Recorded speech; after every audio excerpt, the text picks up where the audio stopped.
It's no secret that Lee Iacocca was no fan of the 71 through 73 Mustang. He felt the car had lost its way. It was no longer the car that he and his design team had envisioned in 1962. Therefore, when he became president of Ford Motor Company on December 10, 1970, the first thing he did was order a redesign of the Mustang. He wanted something smaller, more compact. Originally, the car was based on the Maverick. This was another car that Lee Iacocca led to market. Those plans were shelved, and instead it was based on the Ford Pinto. Of course, the topic of today's video is the Mustang II. To say this car is unpopular with today's collectors would be an understatement. It's looked down upon by the owners of the first-gen Mustangs as well as the Fox body cars that followed it. My question for you is, do these cars deserve all the hate? Was this a Lee Iacocca failure? Before you answer it, let's take a deep dive into the Ford Mustang II. The Mustang II was introduced on September 21st, 1973 as a 1974 model. Some historical context is needed here. Prior to looking at the car itself, the OPEC oil embargo was announced not even a month later in October 1973. This was targeted at nations that had supported Israel during the Yom Kippur War. The initial nations targeted were Canada, Japan, the Netherlands, the United Kingdom, and of course the United States. This caused the global price of oil to triple. With that out of the way, let's dive into the 1974 Mustang II. Whatever you'd expect in a $28.95 car, we think you'll agree Mustang II gives you more.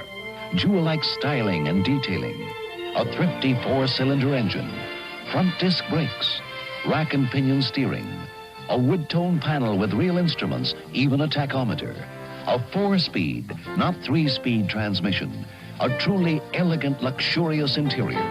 All standard in the base model Mustang II. Sticker priced at $28.95, excluding dealer prep, destination charges, title, and taxes. Of course, if you want to design your own version of this little luxury car, we've got countless options. This particular car shows just a few of them. The all-new Mustang II. Almost 19 inches smaller than last year's Mustang, even smaller than the original one. A whole new kind of car, a great new kind of value at your Ford dealer. The Mustang II's base engine was an 88 horsepower 2.3-liter single overhead cam 4-cylinder. A 105 horsepower 2.8 V6 was the sole engine option. The Mustang II hardtop models were as follows: the base hardtop and a Ghia luxury model with vinyl roof. The hatchbacks offered were a 2+2 hatchback or the top-of-the-line V6 powered Mach 1. Both the V6 and 4-cylinder could be mated to either a standard 4-speed manual transmission or the Select Shift Cruise-O-Matic 3-speed automatic transmission. The base model of the Mustang II was priced at $28.95. However, it could be ordered with every available option. Ghia is the name of an Italian design studio that Ford purchased, and the Ghia name was intended to give the Mustang an exclusive European flair. The Ghia model was upgraded with equipment such as a vinyl roof with a distinctive C-pillar applique and Ghia emblems, dual-color keyed mirrors with right and left-hand remote control, a pinstripe treatment on the hood, body side, and rear lower quarter, and wide body side moldings. In the interior, the car featured full gauges inside, a simulated walnut wood grain dash, a digital clock, and luxury interior items such as vinyl seats, door panels, courtesy lights, velour carpet, a rear ashtray, and cut pile carpeted luggage compartment. The 2+2 hatchback was the base model in hatchback form. It featured a rear operating third door with gas cylinders, a fold-down rear seat, and steel-styled wheels were standard. The Mach 1 was built as the top performance Mustang in 1974. It came standard with the 105 horsepower 2.8-liter V6 and dual exhaust. Options included competition suspension. Car and Driver tested a 4-speed manual Mach 1, and they noted the car's weight distribution as an issue with its handling.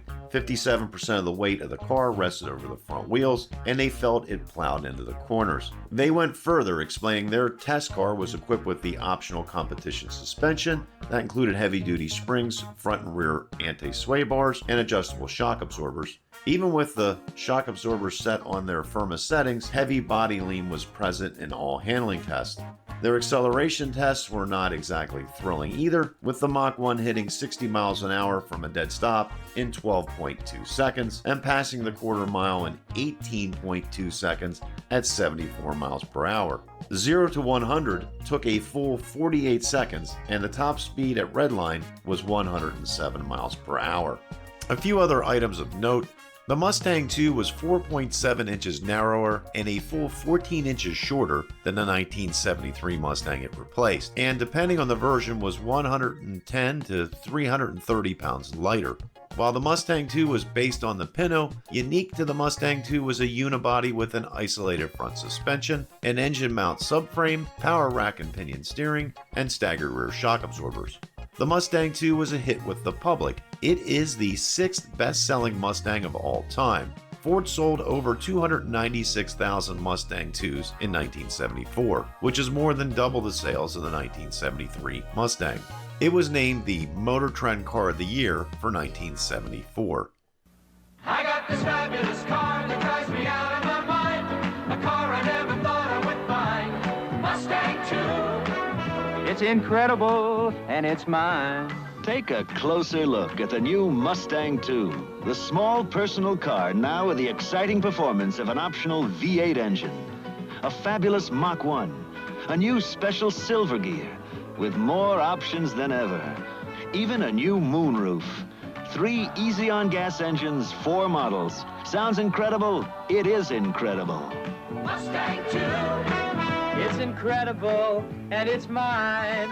It's a fabulous car that drives me out of my mind, 'cause it's the kind I never thought I would find. Mustang II. It's incredible and it's mine. Ford's Mustang II for $75. The closer you look, the better we look. See for yourself at your local Ford dealer. 1975 was mostly a carryover year for the Mustang II. However, a 302 V8 returned to the lineup. It was a 2-barrel carbureted version rated at 140 horsepower and was only mated to the automatic transmission. It was available in any Mustang. When you ordered a V8, power steering and brakes were added. Road and Track recorded a 0 to 60 time of 10.5 seconds and a top speed of 106 miles per hour. Consumer Guide staff, though, found the new V8 to be sluggish and ill-suited to the car. They noted its added weight negatively affected handling, a consideration that, along with poor visibility, uncomfortable seating, and very low fuel economy, contributed to them ranking it last that year in their low-priced sports car category. A new Ghia luxury package was added. It consisted of a metallic silver paint job, a Normandy silver gray half vinyl roof, side stripes, a standing hood ornament, cranberry-colored velour seats, a console, as well as a cloth headliner and sun visors. A mid-year 2.3-liter MPG model was added. Featured a catalytic converter and a 3.18 rear axle ratio. It claimed EPA version economy estimates of 23 miles per gallon city and 34 miles per gallon on the highway. Despite these changes, Mustang II sales were down. 187,575 units were sold in 1975. How does it feel like a Mustang II? How does it feel like a Mustang II? How does it feel like he's some kind of hero? Star Mustang II. The Cobra strikes again with 4-cylinder standard and optional V6 or V8, air dams fore and spoilers aft, a thoroughbred Cobra and the ultimate cure for boredom. Star Mustang II. The closer they look, the better you look. 1976 Mustang saw the addition of the Stallion Appearance Group. This included style wheels, a blacked-out grille, bumpers, and body moldings, as well as a black two-toned accent paint offered with silver, red, white, and yellow body colors. An all-new black sport option for the Mach 1 and Rally package both added minor performance enhancements, along with the sportier trim. The big news was the addition of the Cobra II appearance package, with a black grille, simulated hood scoop, front and rear spoilers, quarter window louvers, dual over-the-top racing stripes with matching lower rocker stripes, and Cobra emblems on the front fenders. It was available with all engine choices. The Cobra II was popular with the public, with Consumer Reports calling it an instant success. That likely increased Mustang II sales across the board. It didn't hurt that it was featured in the 5th highest rated television series, Charlie's Angels.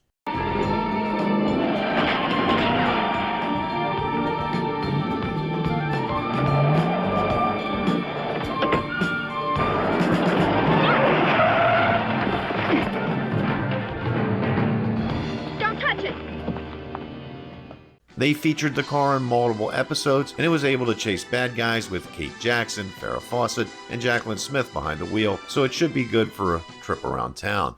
1975's Silver Luxury Group was replaced by a broader Ghia Luxury Group option, with more colors available in its plush velour interiors, exterior accents, and Landau roofs.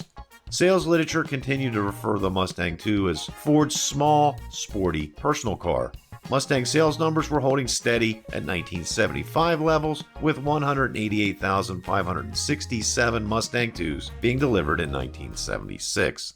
The new sweet handling Mustang IIs are more Mustang than ever, with a package of handling features no other car in its class offers. 4 on the floor, front disc brakes, staggered shocks, wider stance, and rack and pinion steering. All standard on every Mustang. Sweet handling car, Mustang II, put one between the road and you. When America needs a better idea, Ford puts it on wheels. The 1977 model saw only minor revisions. Two-door models got a new grille with horizontal braces, and all the hatchback models got a black tinted grille. The hatchback models were all upgraded with standard equipment, such as a sports steering wheel, sports steel rims and tires with white lettering. New interior options were available, including 4-way adjustable seats, not only adjustable in length but also in height. The front spoiler found in the Cobra II models was now available on all hatchback models as a non-paid option.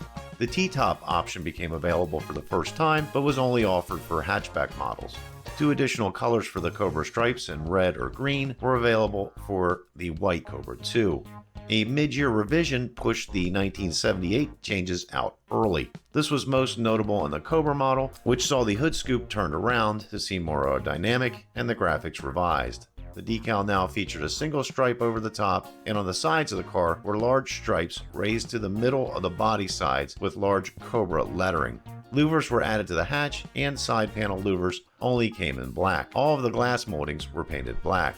1977 saw another drop in sales, with slightly more than 153,000 Mustang IIs being delivered. 1978 was the last year for the Mustang II, and it was mostly a carryover from 1977. The most notable changes in 1978 were several new two-tone paint colors and the 2 separate rear seat cushions instead of a single cushion with an attached padded hump in the middle.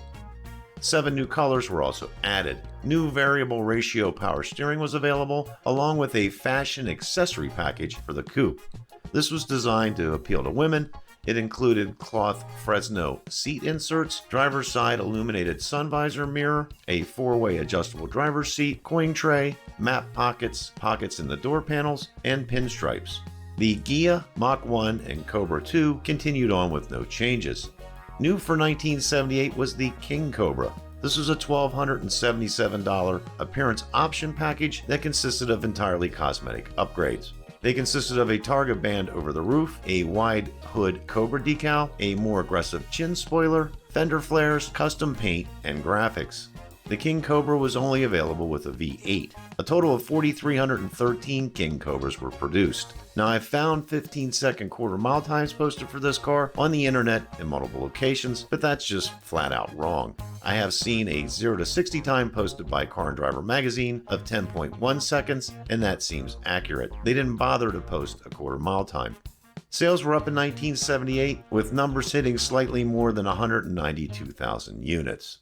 Was the Mustang II a failure? If you're a Mustang performance car buyer, then yeah, it failed on all fronts. It was slow and didn't handle all that well.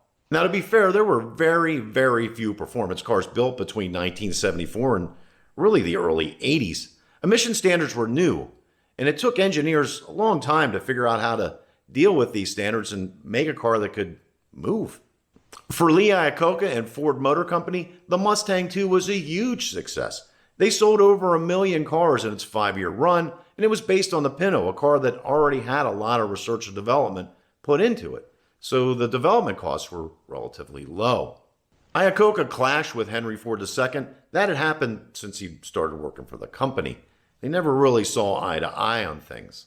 And he was fired on July 13th, 1978, even though the company had shown a $2 billion profit that year. Of course, that's a topic for another video. For Mustang fans, the Mustang II was the car that carried the nameplate through the dark ages of no performance, all the way up till the introduction of the Fox body. Now, if you're a fan of Fox body Mustangs, maybe check out this video over here. It covers all the Fox bodies from 1979 all the way up till 1993. If you like this video, please hit that like button. That way other people will see it. If you like this content, please consider subscribing. That's it for today. Thanks for watching.